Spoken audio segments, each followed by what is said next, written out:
Hey everyone, Georgie here with Ukraine Matters. I am back from Berlin, so let's get to work because, whoa boy, we have a lot of things to cover and I'm gonna see what I can cover today. But it's a packed schedule, so this week is gonna be very much packed with information. We're gonna start at the front line because obviously everyone is interested how what's the situation with Ukraine on the front line. Now I'm gonna do the detailed frontline update very soon, most notably because I did say that the Russian right now offensive in Kharkiv, their operation that they started, doesn't look as great because we didn't see major investments that they should be doing on the eastern front line, essentially say, okay, we're going to attack here, Ukraine is going to draw resources, therefore Ukraine doesn't have resources in another direction, so it's time to strike, in the east. That was kind of the initial plan, and that was what we were all expecting. Reports are today that supposedly some activity is happening, but the reports are scattered, and I need more information, so we're going to cover it a little bit later. But it's not looking good for Russians. It is not looking good at all. Firstly, let's cover the situation on the top over here. So here, Russia is slowly technically creeping in, but this creeping in is still very much within the border zone. They still haven't taken some major ground to hold on to. And this has been described, like the reasons for why this was happening, have been described plentiful. Reason number one is that Russia is struggling against Ukrainian drone operators. That is true. And this is something that's been happening already for more than like a year or so. We see that Russian logistics are really bad. They are in a very bad state. Their logistics have been improved marginally since the initial start of the war, when they were delivering everything in like big trucks in steady columns, and that was like easy targets. They now redistributed their logistics, so now they're being delivered on faster, smaller vehicles in smaller batches all across the front line. What is the issue with that? Well, the problem with that is that as soon as you penetrate some kind of a fictional line where the enemy holds, you push the enemy back while you have the resources, and you push the enemy back about 5, maybe to 7, 8 kilometers. So somewhere from 5 to 8 kilometers. And then you are far away, located from your major logistic hubs where you have proper established logistics networks, and you have a lot of this area behind you where drone operators of the enemy can then launch their drones instead, drones, scouting drones, and everything else, and essentially snipe out any logistic deliveries to the front line, which causes the advances from this 7 to 8 kilometers line, like 5 to 8 kilometers position, to suffer because they just don't have the resources. This means, so after this initial 5-7 kilometers, Russians are forced to effectively stop and try to set up additional defensive positions, additional trenches, additional jammers, proper covers, fire teams, stuff like that. This is important because this means that Russia is right now, with the current structure of the battlefield, is fully prevented from any kind of deep penetrations going through. So the only way it can happen is if Ukraine would be completely unprepared, and then Russia would, just route Ukrainians, and then maybe there are no drone teams and they would be able to essentially drive off. But this is a little bit of like a wet dream rather than reality of the front line. And this is exactly the situation that we're seeing here. This is something that people are reporting on these two areas. Again, we're going to talk in details about the tactical positions in a separate video. Today, just want to kind of like big strokes. And Ukrainians are reporting that Russians, it's going to take them certain amount of time to set up these anti-drone warfare, to set up some of these positions that could be entrenched and so on.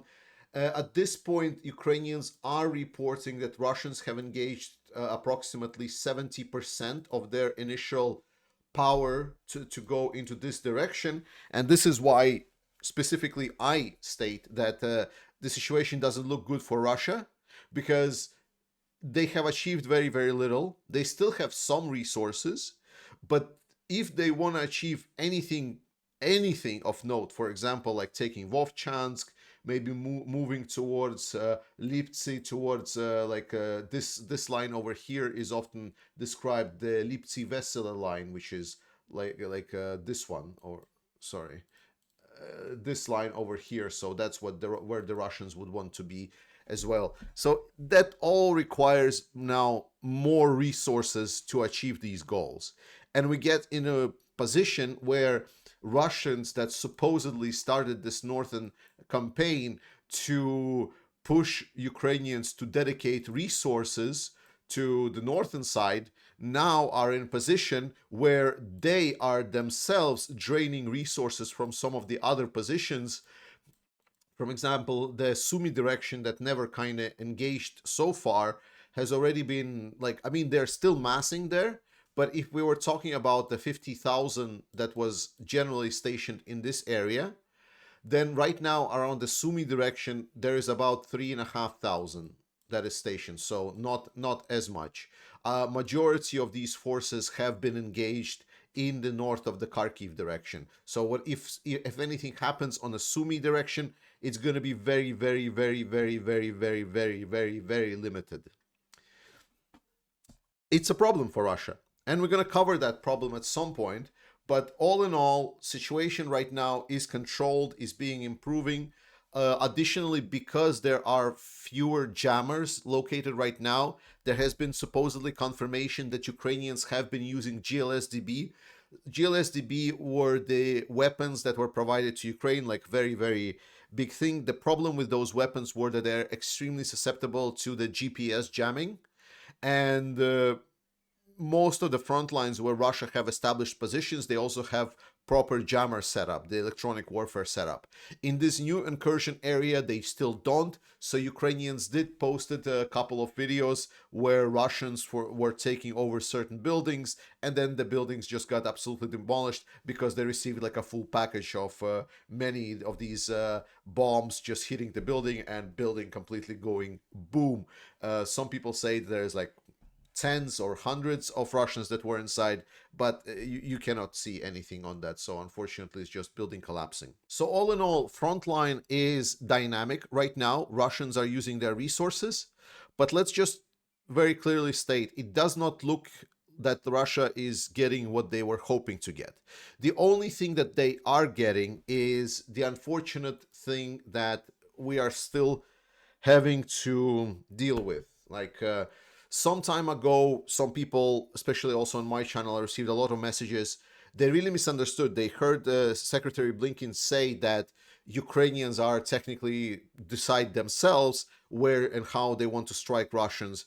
And some people said, oh, it's a change of policy, so now Ukraine is allowed to strike Russia. It is not. There has been many spokespeople from the Pentagon and the Department of Defense, I don't know specifically the name, that came out and said, no change in policy for Ukraine. Ukraine is still forced to fight with one hand tied behind its back. So while Secretary Blinken is stating that it's up to Ukraine to decide where and how they want to strike Russia, in reality, it is that Ukraine cannot strike Russia with US-made weapons. This is problematic, right? This creates the situation where Russians are basically, as soon as the border of Ukraine ends, their whole operations, their artillery, supply chain, logistics, everything else are just free to do whatever they want in an open. Like, they don't have to worry about being struck because we are protecting Russia. We cannot protect the skies over Ukraine, but we are protecting the skies over Russia. We are protecting the Russians from Ukrainians striking against military targets. I'm striking against Russian concentration of forces, striking against Russian artillery, and so on. We are still in this weird, I don't know, like, this looks like a weird dream scenario where US is just saying, it's like, no, Ukraine is totally on their own, decide where they can strike, whereas in reality, the US Biden administration dictates specifically that Ukraine cannot strike targets on the Russian territory. It's absolutely atrocious. Ben Hodges here is as frustrated as I am. And this is obviously causing problems for Ukrainians because they cannot treat the front line with the Russians the way that Russians are treating the front line with Ukrainians, the border. So they're able to essentially freely operate their militaries only because it's on the border of Russia. It's absolutely atrocious. This needs to change. This needs to change yesterday. Another news, like in political aspect, that Iran's president has and foreign minister have died in a helicopter crash. Right now, there are conspiracy theories about who set this up.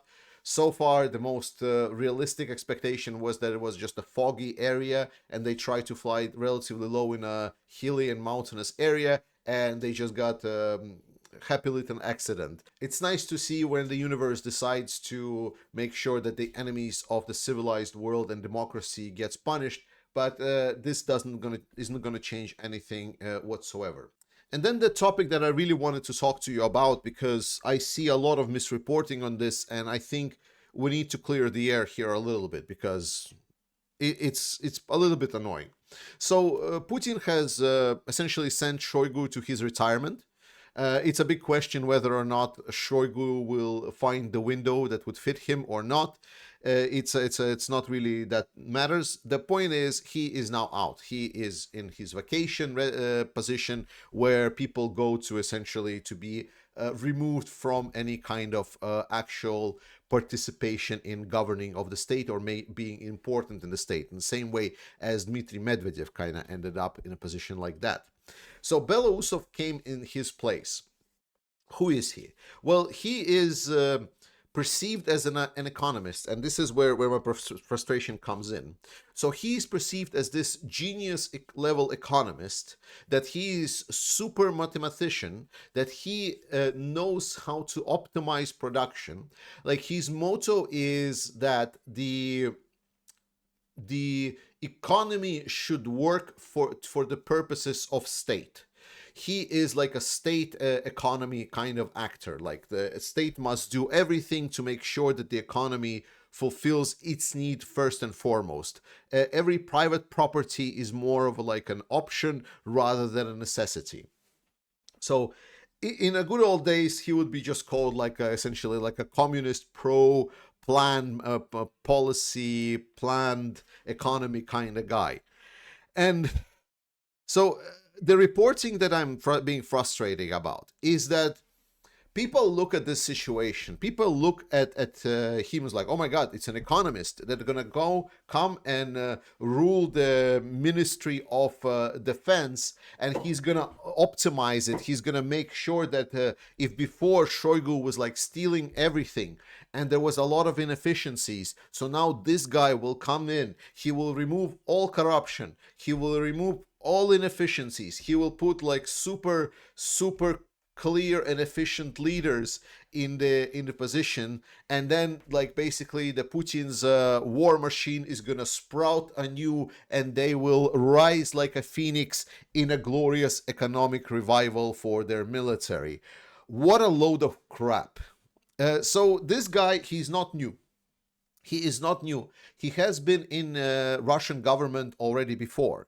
His main role and his main purposes, without going too much into nuance and details, is he was trying to manage the reduction in imports for the Russia. So substitution of imports from the other states to make Russia more self-sufficient.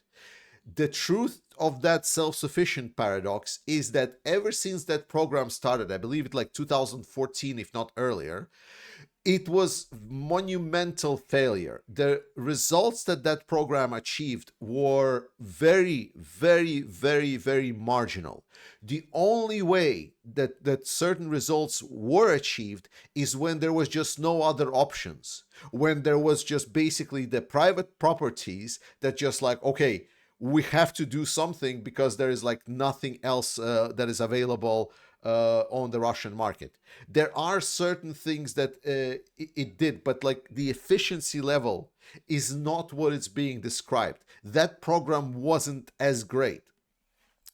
And now the expectation is that this guy, the planned economy guy, will comes in because everyone is looking at this and saying it's like, wow, Putin made a change. Well, and it's like there is like a presumption that Putin is this secret genius, you know, like the mastermind. Not that he's like a stupid ass dictator, like a most banal dictator that basically follows every trope of every dictator ever. No, he's like some kind of exclusive dictator mastermind that he has like everything calculated 17 steps ahead, and then he just saw that Shoigu was not inefficient, and now he's gonna put an efficient guy, and then he's gonna do the things. The reality is that Putin loves loyalty, but the situation has deteriorated so much, and this goes contrary to all of the people that are stating, oh my god, the Russian economy is doing so great, the Russian military production is doing so great, they're pushing out 3,000 tanks. Well, turns out no, turns out I was right. Right, and the people that were repeating the same things that I were something like I say, that the Russian economy and Russian production is struggling, because otherwise why would you remove the Sergei Shoigu? So this guy now supposedly will come in and then refurbish everything. Well, the problem with that is that if we're talking about government contracting, that is not very efficient. The best thing that represent this was, for example, the drone program. And this is something that this guy was actually targeting in some of his speeches. One thing that they already experienced with the drone program that with Russia that happened is that they selected a couple of producers of drones, successful models, and then they put a lot of money into mass production of these drones, and these mass-produced drones then were just released, and it turns out if you release too many drones of the several types that they basically start being the dominant model in your military, then the enemy can easily adapt to counter that specific model, blocking that specific frequency that they are operating on, because if you want to standardize and make certain things efficient, that means cutting corners to some extent. It means optimizing things so they are faster in bigger capacity, but maybe not as huge of a quality or innovation. That is optimization. And this same kind of things might happen as well. Like the guy, when he was talking about drones, you know what he said? He said that we need to replace the external components that we get, foreign components in drones that we're getting.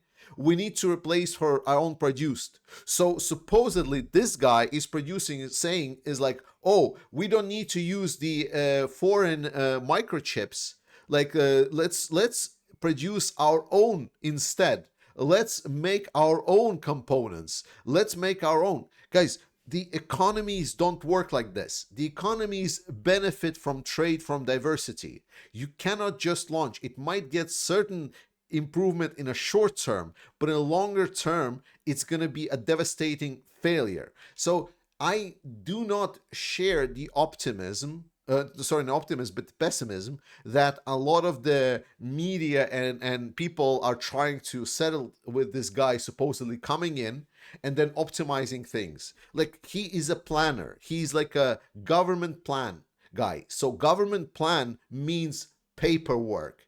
There's a huge chance that whatever was still working in the Shoigu's corrupt system is now going to be full of paperwork. Because remember, like, if he's gonna try to solve any inefficiency, like for example the components being stolen, then that's gonna be additional accounting for those components. There's gonna be additional counting, additional paperwork, additional pair of eyes needed to be doing checks and everything. That is the recipe for inefficiency. There are many ways how this can go wrong. And the only reason why a lot of people are making this a big deal is because Putin changed something. And it's like, if Putin changes something, that means he has like this secret plan, completely ignoring that he has been known to do stupid shit ever before.